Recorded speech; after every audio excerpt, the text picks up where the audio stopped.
Hey, hello, happy Tuesday, and welcome to Life Beyond the Filter. Take two. I am back, which means I'm still consistent, and that's all we're gonna do is take it one step at a time, one day at a time, and where goes it goes. Got my nails done for Valentine's Day. And y'all, these are my real nails. I always get them cut down more because Dip is that girl that makes my nails grow like crazy. So anyways, I got my Valentine's Day nails. Get into it. So, last episode was about why this podcast exists. Today is about me, where I come from, what shaped me, and how I became the woman that I am sitting here today. And I'll be sharing my background, upbringing, and journey, while keeping some parts of my life private, as it should be, and protected. And let's get into it. What shaped me, or where I grew up at. Either or. I grew up in, where did I grow up? Yeah. Let's just say the Kansas City metro area, Missouri, is where I was born and raised. I lived in Kansas City, Independence, Grandview. Um, I'll be sure I'm leaving places out, but you name it, I've probably lived there at some point in my childhood. And my childhood felt like love. From what I remember, my childhood was love. I am big on the village. Why? Because that's what I was raised on. There were not too many times where I ever remember feeling like I was alone in anything, right? I had my mom, I had my dad, I had my stepdad, which is my oldest brother's dad, and all of his family. Shout out to the Hadleys. I had my madre, all of my madre's family. They loved me. Shout out to the Bohannons. And of course, my family on my mom's side, the William, my dad's side. So, from what I remember from my childhood, it was always full of family. It was always many of us. Okay. So, yeah, it was a lot of us. I grew up in a very close family, and we were always together. So that's what I remember from my childhood. Was never dull. I don't remember ever being bored in my childhood. There was always something we were into or something we were doing, which I'm grateful for. Early lessons on one, I realized being yourself will get you further. And what I mean by that is, so growing up, I was the only girl, all boys. My big brothers, I had uncles, well, my aunt, obviously, but I was the young girl growing up, right?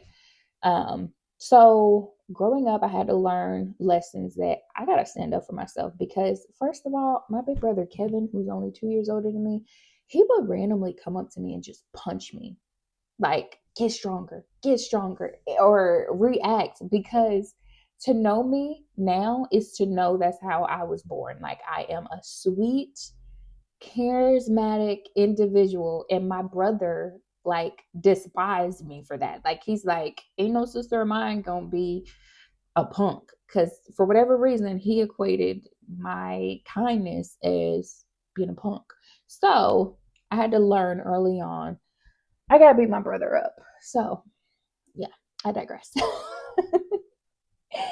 So, aside from that, honestly, though, standing up for myself, knowing right from wrong, and really standing my grounds, that's what I learned early on as well. And what shaped my values, I want to say my grandmother shaped my values a lot. My grandma, Juju, and my grandmother, Julia. Now, I'll be transparent, everybody played a part in me learning things and takeaways. But when it comes to my faith, shout out to Julia Kirkendall, because my great grandmother kept us in church.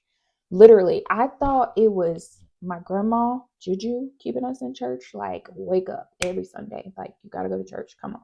Like, as a kid, you're like, I want to sleep in. I stayed up all night playing a game or watching TV. Like, I want to go to sleep. Like, why do I have to get up and go to church? And I appreciate those moments now more than ever because I turned into that. Like, let's get up, let's go, you know. Now sometimes, unfortunately, life can take you away, other obligations, but having that foundation early on, and they will never depart. Something like that. I'm not gonna I want to say my resilience and my confidence and my empathy all came from everyone, honestly, but I want to give the most credit to both of my parents because my dad was always very transparent with me growing up as a little girl. There was nothing that my dad, at least I don't think there was anything that my dad kept from me. In fact, there were things that people felt like he shouldn't be telling a child, that. But growing up, I've come to really appreciate that because that open dialogue and that honesty and that transparency really shaped me into me wanting to do the same for my children, as well as just be my authentic self to everyone, to the world. And my mother also shaped me because my mother had tough skin, right? Like, I was a softie. Like, I wanted love, attention, affection. And funny enough, the roles were reversed for my mom and my dad. Like, my dad was the affectionate one and my mom was the tough one. And honestly, it was a perfect balance because my mom's tough demeanor at times taught me how to be stronger in certain situations. And it was my dad's soft and lovingness that made me like, okay, this is balance. This is balance. And it's funny because if you know my mom, you'll be like, what? She's mean? Like, she wasn't affectionate or no. I love that girl down. Love my mama down to the ground. But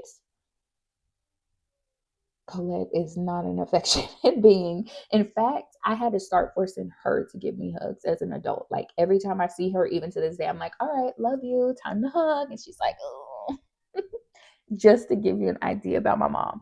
And my dad, on the other hand, that's how we embrace. So, two completely different worlds from both of my parents. Now, getting into some foundations, my family foundation is honestly who I am, right?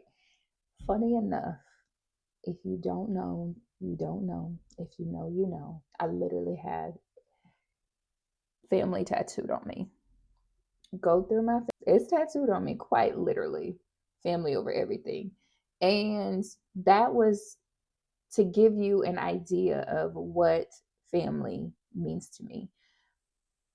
We are close, we are protective of one another, and we stick together and we work things out. And for that reason, I wouldn't trade my family for the world. And that's the role my family played in shaping me. Honestly, that big family dynamic where we all look out for one another and the village steps up when anyone falls short. Traditions and dynamics. Whew. Let me tell y'all. Yeah, I didn't know that it was not normal to have a family reunion every single year until I became older. And then I realized people had family reunions like every 5 years, every 10 years, something like that. Because in my family, on my dad's side, we literally had a family reunion every single year. I mean, to this day, they still planning picnics every year. And again, I didn't realize that that wasn't what everybody's family was doing until I got older. I became an adult. Like, we had a family picnic at the park every single year. Swope Park Bandstand. Like, that's where we had our family reunion every year. Crazy, right? Those family traditions shaped me in being family oriented. It literally shaped how, again, I am with my family. I want to do family gatherings. I want us to be together. And I love that I married a man that is big on family dynamic as well. I married right. That I do try to consistently attend church. I do try and be a part of the church ministry where I can, show up. And while I'm speaking on church ministry, funny enough, because if you know Sister Deborah Hood at Friendship Baptist Church, then you know. So Miss Hood has been running my life since I was Kennedy's age and younger. I was in the children's choir and I did my first solo because Sisterhood was like, Pinky, you know the song? Yeah, all right, come on, you sing and lead. What? I'm like 7. And that was the first time I ever sang a lead or solo, whatever. I had a solo part at church. And after that, she made me do it several more times. And you know what? Miss Hood called me today. Well, she texted me and she said, Pinky, call me when you can. And I called her and she said, Hey, Pinky. She didn't ask me what I was doing on third Sunday. She didn't care. She just said, Pinky, we having a Black History program on the third Sunday in February, and I need you to read a scripture. I'm gonna have you read this scripture. I don't even think she said I need you to read it. Pinky, I'm gonna have you read the scripture. And I said, okay. I didn't even think about okay. And she said, I knew you were gonna do it. Okay. She said, I'm gonna send you the scripture and you read third Sunday. I got prior obligations, but I ain't never said no to sisterhood. So those prior obligations, I'm gonna figure it out. I'm gonna be at church on Thursday Sunday and sing. I'm gonna say the scripture. Okay, that gives you a little glimpse of the traditions that I kept, and I appreciate those relationships that my grandmothers were able to pass down to me. Kennedy being so young and wanting to be in a choir or being curious on how she, in her mind, everybody knows me at church. And she's like, how does everybody know you at church, Mommy? Why does people always talk to you and stuff? And I'm just like, I've been here my whole life. And it feels good, building relationships in the church. That, to me, that's a better feeling than my whole company knowing me. What also shaped me back to my parents is I feel like life experiences can be your best teacher. And the thing that you don't necessarily realize as children, or I would say most children don't recognize, what I did take away from my parents are the mistakes that my parents made. I was very observant in everything that my parents had did. And right, my dad was open about his mistakes and wins and losses, etc. My mom wasn't as open, but I saw everything.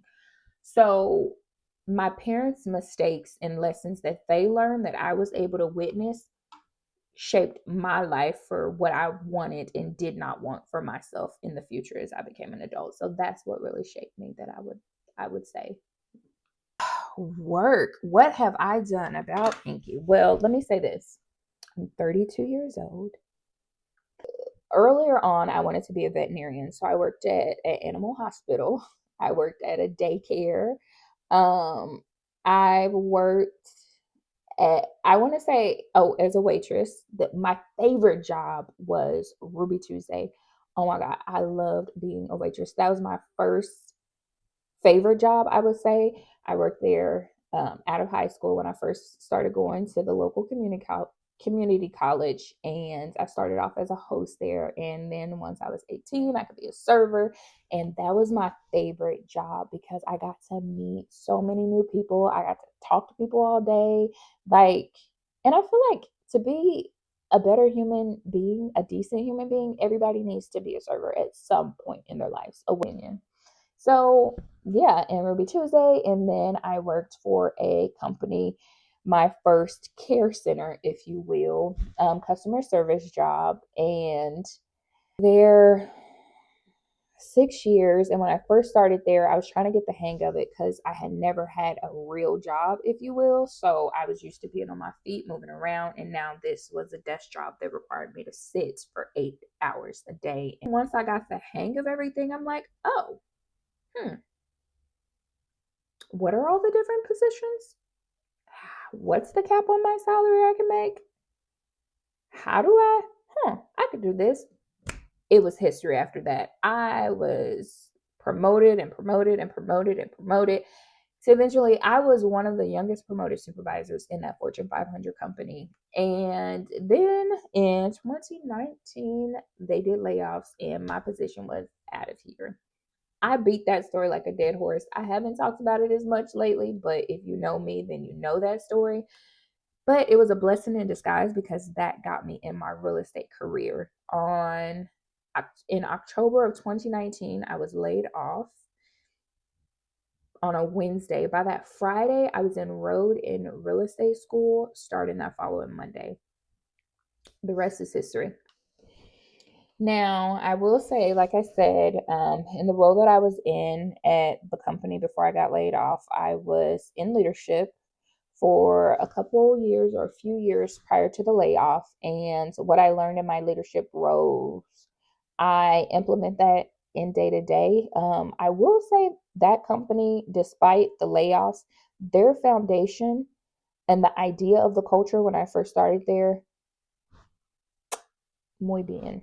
It was amazing. I can't knock it. I learned a lot, and I still implement a lot of the things that I learn in my day to day. And that's what shapes the leader that I am today as well. And that's what helps me in my real estate career as well, because I am able to apply what I learned there from my empathy, from my leadership skills, from thinking quickly, all of my skill set I was able to pull from everywhere that I work and apply it to my day to day in real estate. And it helps. It helps a lot. And so here I am. Real estate last month marked my 6th year anniversary with Remax Heritage in Blue Springs.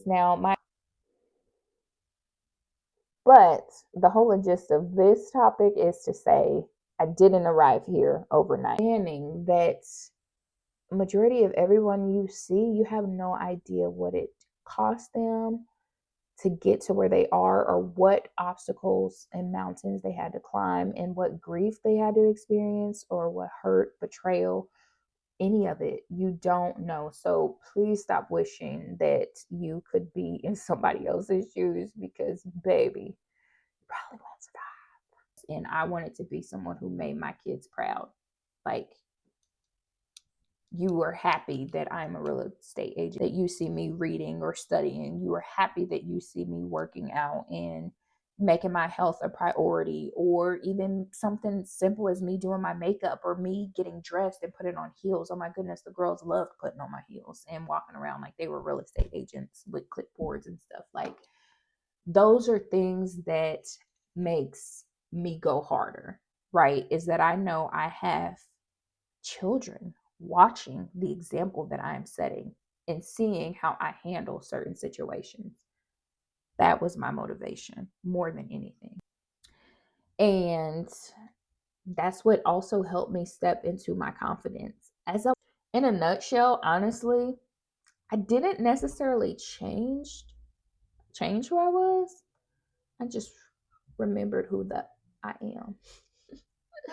I know who I am. And I show up as her every day now, unapologetic. I'm her. Now, that's who I am today. I protect my family, I protect my peace. Um, yeah, this is the real me, not polished. Um, so I want to know what shaped you, right? I rambled a lot of this, and I'm gonna say this too. If you made it to the very end, thank you. I will get better at this as I go. Right now, you gonna get what you get, and we gonna keep it pushing. But no, if you're listening, and see yourself in parts of my story, what part do you see yourself in? And you're not alone. This is a safe space. This is Life Beyond the Filter for a reason. You can follow my Instagram, Life Beyond the Filter, share stories if you want. Thank y'all. I appreciate you for staying thus far and listening. This is Life Beyond the Filter, episode 2. And I hope you have a fantastic day. And stay tuned for next week, because next week we will dive right in, you know. And if you want to hear something next week, if you want to know something, let me know. Bye.